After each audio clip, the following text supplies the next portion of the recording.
there, parishioners and listeners and patrons and everybody. Thank you for joining us for yet another bonus episode. I'm going to talk a little bit, just about a little preview of what to expect with Deuteronomy. Okay, yeah. As I mentioned in the episode, it means the second law, so that means there's going to be some laws that are repeated, and there's also going to be some new laws that are introduced. Now, specifically, these laws are going to concern 4 areas. Oh. What are your guesses? Wow. Jace can see my notes, so he doesn't get to guess. Emily, what are your guesses? No, I'm not looking. Wait. Oh, shit, I am looking. Sacrifice, obviously. Okay, all right. What else? Divorce. Oh, how about that? Interesting. Interesting. Yeah, okay. How about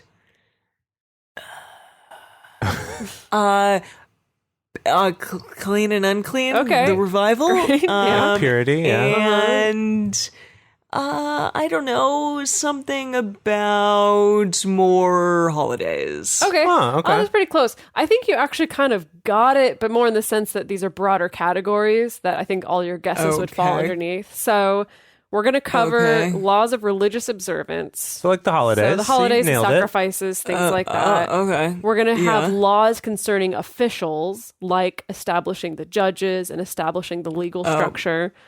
We're going to have... No, I didn't go there. Civil law. So that would cover things like divorce. And then we're going to have criminal law, which will cover things like what the heck to do with criminals, stuff like that. So we're done with the sacrifices. I don't think we're done with the sacrifices by any means. I think that's going to happen during the religious observance That's most likely section. going to be religious observance. Yeah. Now, there's something really interesting that the Wikipedia page on the Book of Deuteronomy goes into. So there's, of course, some competing theories about when Deuteronomy would have been written and which parts. But most scholars accept that the core of Deuteronomy was written in Jerusalem in the 7th century BC within the context of some religious reforms that were put forth by King Josiah. So this is not necessarily during the time of Moses. Not at all during the time of Moses. Yeah. Hundreds of years afterward. Yes. So Josiah came into power when he was 8 years old, first of all. Cool trivia. Yes. Love it. And ended up putting forward these kind of stricter religious reforms. And they think that that was actually when Deuteronomy was written. And then later on was kind of bookended with this context of kind of making it more like a story of like Moses establishing these things. At least that's the theory. That's Anyone interesting. who's like a fundamentalist evangelical would be like, no. If it says that Moses wrote it during that time, that's when they wrote it. But historians kind of think like, oh, that's probably pretty unlikely. Yeah. So this also may have been written during a time when the Jews were actually captive or vassals of Assyria or of the Persians. And basically kind of toward the end of like the 6th century BC, the Persians agreed that the Jews could return to their land. And was their land Canaan at that time? Yes, it was still that. And so it is this kind of thing where scholars are theorizing that it's like this book, Deuteronomy, is about them entering the promised land for the first time, but maybe what was actually happening at that time is they were coming back to that land, and it was kind of this reestablishing of like, okay, we're going back, and so this is how things have to go this time. Okay. Yeah, that's interesting. Which is a little conceptual to think about. Like, I know we've been trying to read it as this like straightforward narrative or as this story, but like it's possible that it may have been influenced by other things that were actually happening at the time. So yeah, that's what I thought was interesting. Oh, also, don't hold your breath for Moses to die because it's probably going to be a while. Oh boy. Because in this story, Moses is the one who's kind of reviewing all these laws with us. So he's got to get through that. So it may be a little while before Moses actually dies. So he's with us for probably another couple months at least. Yeah. He expires from having to retell all of these laws and this story. He's just like, goodness. It's just like a lot. Yep. Yeah. It is a lot. I think It so. is a lot. So that's what I got. What do you got, Em? Well, I didn't realize this, and maybe it won't be as exciting to you all, but for whatever reason, I did not gather this. Like, the Bible is like, yeah, these Anakin Skywalker, Rephaim, Emis, who the hell, Zamzumim. That's what it is. Zamzumim. Zamzumim. Yeah. Yeah, they're tall blokes. Uh-huh. That's what I gathered. But guess what? They were giants. Whoa! So like the They're Nephilim. Like the Nephilim, like we've talked about before. Those race of I giant don't people. know. Yeah, that were like maybe It says descendants of angels, but then Yeah. some people are like, no, angels never had sex, no. It just says it's the Ammonite name Zamzumim is the Ammonite name for the people who by others were called Rephaim. Okay. They are described as having originally been a powerful and numerous nation of giants. From a slight similarity between the two names from the mention of Emim in connection with each, it is conjectured that the Zamimim are identical with the Zuzim. Oh, the Cool. Zuzim. Wait, what are the Zuzim? Another I don't know. more giant? They're all just giants. They're giants. A race of giants who inhabited the region east of the Jordan, afterward occupied by the Ammonites, who displaced them. They are identified with the Rephaim, and they may be the same as the Zuzim mentioned in connection with the Rephaim in Genesis 14:5. Whoa, And I'm like, missed that one. okay. No, but was that the Nephilim in 14:5, or am I confused? Am I just very I confused don't- about everything? I think the answer is Nephilim yes. have been mentioned several times. Yes. So maybe Yeah. also the same. Maybe the Zimzims and the Zumazams and the Zumims and the Zoomies are all the same people. They're all giants.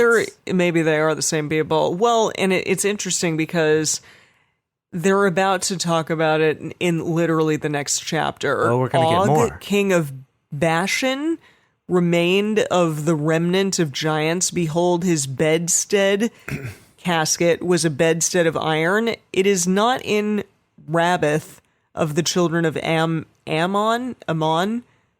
So I don't know. They were talking about like how big the casket was. It was 9 cubits the length and 4 cubits the breadth, after the cubit of a man. My goodness. So that's a big So- boy. That's a very big boy. He's a big boy. Yeah.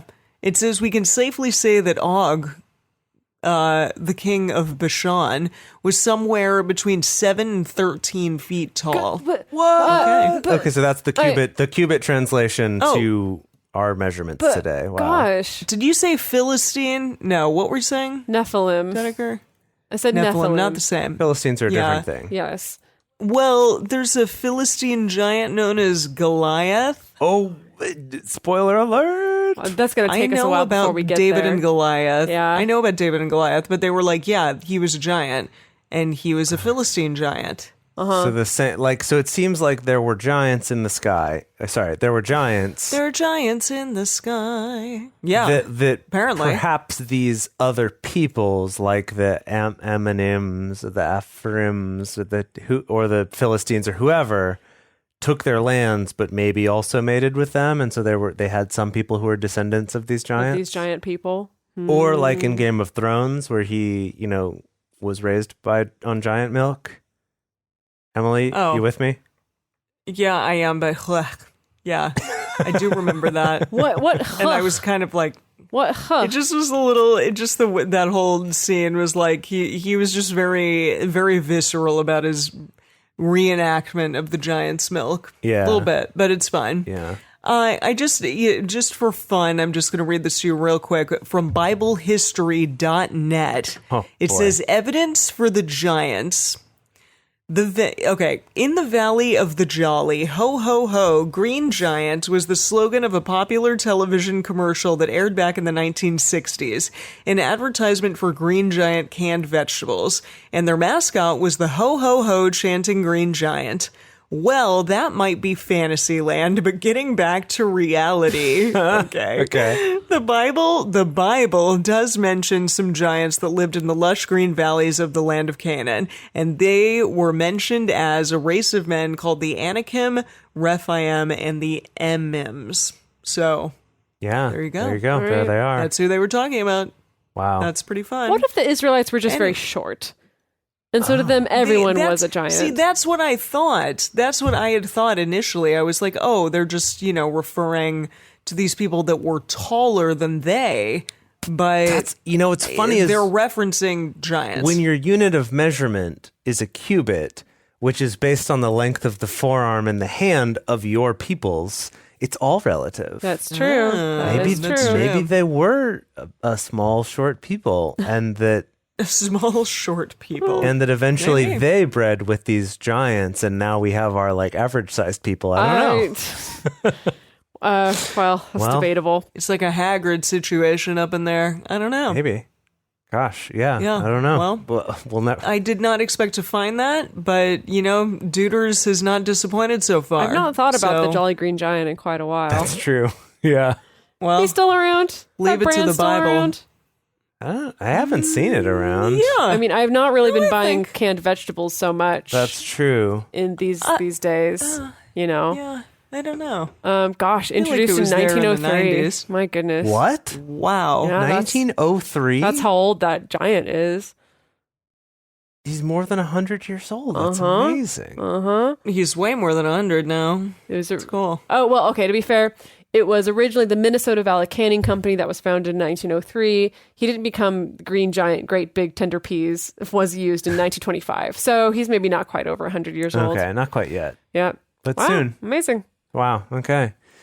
Well, Wow, amazing. awesome. We would love to hear from all of you. Let us know what you think about all of this. Write to us on Patreon, or you can check out our Twitter at Drunk Bible Cast or Instagram Drunk Bible Study. We'd love to hear from you. And what do you know about the Zoom Zim Zams and the Zimim Zooms and the Mms and the Anakin Skywalkers? We would love to hear about it.